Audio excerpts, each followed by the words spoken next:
The next section requires familiarity with Daniel's prophecies. Let me be clear, prophecy isn't difficult to understand. The prophecies in the book of Daniel are unsealed, and the angels who revealed these visions to Daniel explained the strange imagery clearly. For those who are unfamiliar with Daniel's prophecies because you haven't read them before, I'll provide a brief summary. However, you must read it yourself to gain fuller understanding. Now let's examine the Daniel 7 prophecy, which directly relates to the beast in Revelation. In Daniel 7, 4 beasts emerge from the sea. First, a lion with eagle's wings. Second, a bear with ribs between its teeth. Third, a leopard with 4 heads and 4 wings. Fourth, a beast so fierce and strange it defied description. This was the fourth world empire.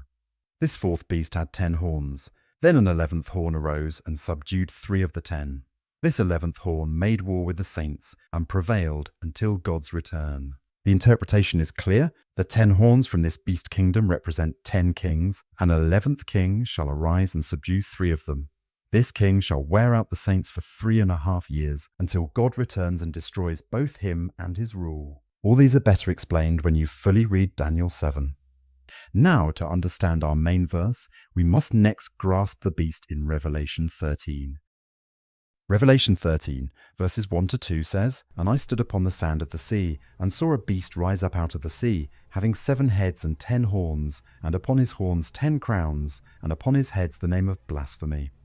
And the beast which I saw was like unto a leopard, and his feet were as the feet of a bear, and his mouth as the mouth of a lion, and the dragon gave him his power, and his seat, and great authority."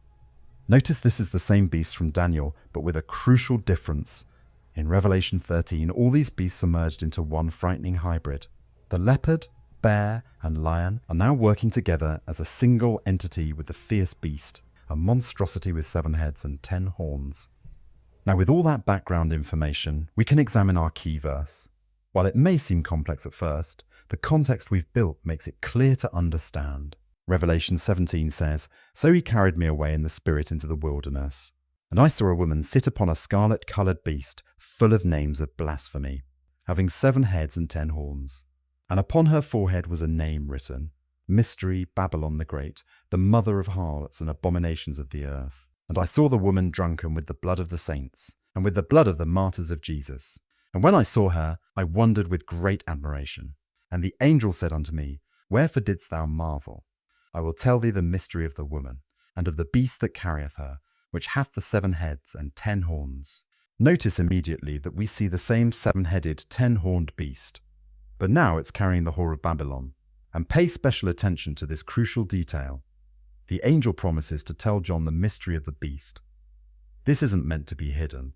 God is explicitly revealing its meaning. While the whore's identity is significant, let's focus on the beast itself. The angel continues, "The beast that thou sawest was and is not, and shall ascend out of the bottomless pit, and go into perdition.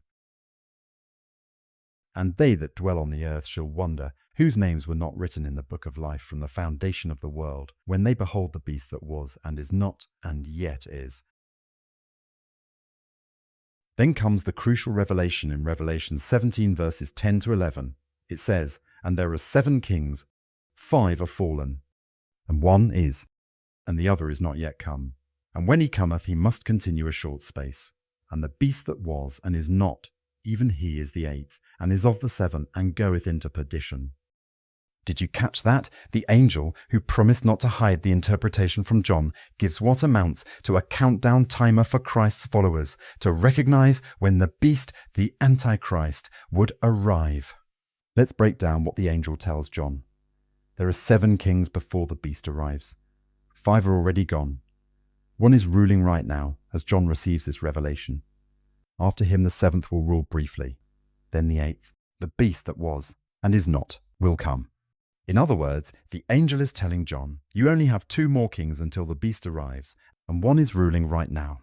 This revelation is telling us that the 6th king was already in power almost 2,000 years ago when John received this revelation for the saints. The traditional futurist view simply cannot explain this. Even if they claim the 5 dead, 1 is, and 1 to come prophecy, was meant for a future generation. This makes no logical sense and loses the crucial point of reference. With the Little Season theory, everything aligns perfectly. John serves as the point of reference when the angel reveals this secret.